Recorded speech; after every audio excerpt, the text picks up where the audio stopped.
माननीय स्पीकर साहब, मैं हाउस के आगे एक बड़ा जरूरी मामला है, इसको आपके संज्ञान में, इस पूरे हाउस के संज्ञान में लाना चाहता हूं। हाल ही में जो चौधरी चरण सिंह एग्रीकल्चर यूनिवर्सिटी है हरियाणा की, उसके जो वाइस चांसलर हैं, उनको स्वामीनाथन अवार्ड मिला और इसका जो जिक्र है, इसकी तारीफ मुख्यमंत्री साहब ने भी करी और हरियाणा का डिपार्टमेंट ऑफ पब्लिक रिलेशंस है, इसने भी बड़ी इस बात की तारीफ करी, इसने भी इस बात का बड़ा प्रचार करा। लेकिन जब पूरी तरह से इसके बारे में अगर कोई पता करे तो एक बड़ी गंभीर चीज सामने आती है कि जो अवार्ड ये जो कोट कर रहे हैं, जो वहां का वाइस चांसलर जो अवार्ड कोट कर रहे हैं कि उसको मिला है, ये एक फर्जी अवार्ड है जो मात्र 5,000 रुपए में किसी और संस्था से इन्होंने खरीदने का काम करा। आज तक भारत देश के इतिहास में स्वामीनाथन अवार्ड जो है वो कुल मिला के 13 लोगों को मिला है। उन 13 लोगों में से आखिरी जो अवार्ड जो दिया गया था वो 2023 में दिया गया था। तो फिर 2025 में ये नया अवार्ड जो कि इस इंस्टीट्यूशन ने भी नहीं दिया, वो कैसे उसको कोट कर सकते हैं? और आगे से आगे ये ना केवल कोटेशन बल्कि उन्होंने करी, बल्कि हरियाणा सरकार ने भी फिर उनको आगे कोट करने का काम करा। स्पीकर महोदय, मैं तो आपके माध्यम से इस सरकार तक भी ये बात पहुंचाना चाहूंगा कि भाई जो इंसान अपनी क्वालिफिकेशन सच्ची नहीं गिना सकता,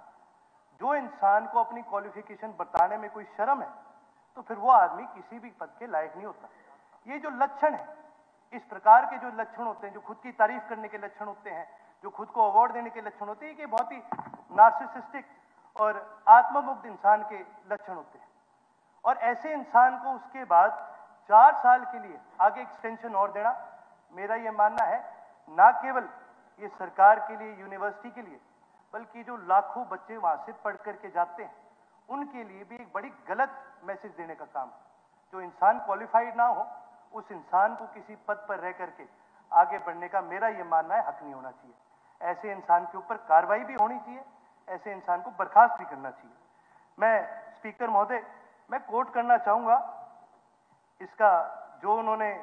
अपनी तरफ से अवार्ड बताया है। इन्होंने बताया है एग्रीमीट फाउंडेशन संस्था, जबकि ऐसी कोई संस्था नहीं है जो इस प्रकार का कोई अवार्ड देती भी है। हरियाणा सरकार और भारत सरकार दोनों के द्वारा जो मानी गई संस्था है वो है कृषि विज्ञान उन्नति ट्रस्ट, जो कि दिल्ली में है, और ये मानी गई ट्रस्ट है, भारत सरकार द्वारा रजिस्टर्ड भी है और भारत सरकार इसके दिए हुए अवार्ड्स को मानती भी है। इसी प्रकार से ये केवल एचएयू का एक मैटर नहीं है, और भी बहुत सारी ऐसी यूनिवर्सिटीज हैं जहां पर अनक्वालिफाइड लोग या ऐसे लोग जिन्होंने अपने रेज्यूमे पे झूठ बोलने का काम करा है, ऐसे लोग आज एम्प्लॉयड।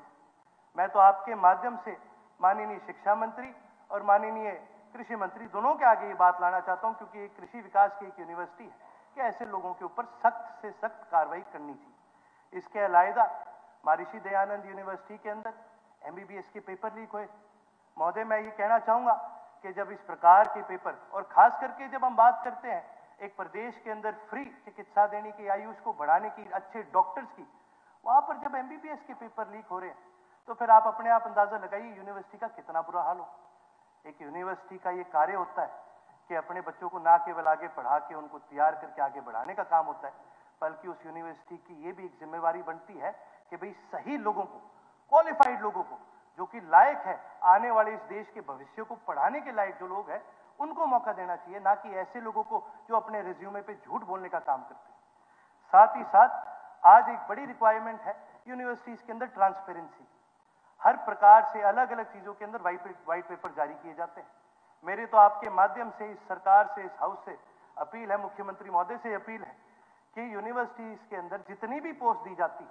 इन सभी के ऊपर एक व्हाइट पेपर जारी किया जाए, और जितने भी बड़े पदों पर, चाहे वो वाइस चांसलर हो, चाहे रजिस्ट्रार हो, चाहे हेड्स ऑफ डिपार्टमेंट्स हो, इनकी हर साल इनकी जो भी प्रोग्रेस है उसकी एक रिपोर्ट बनाई जानी चाहिए, और उस रिपोर्ट को आम पब्लिक तक, उनके स्टूडेंट्स तक, उन तक पहुंचाने का काम करना चाहिए, क्योंकि हमारा भविष्य जी इन लोगों के हाथ में है। और अगर इस प्रकार के लोग जो अपने रिज्यूम पे झूठ बोले, यही अगर हमारा भविष्य बनाने वाले लोग हैं, तो किस प्रकार का भविष्य हम इस प्रदेश को देने का काम करेंगे? यही मेरी आपसे विनती है। बहुत बहुत धन्यवाद सर।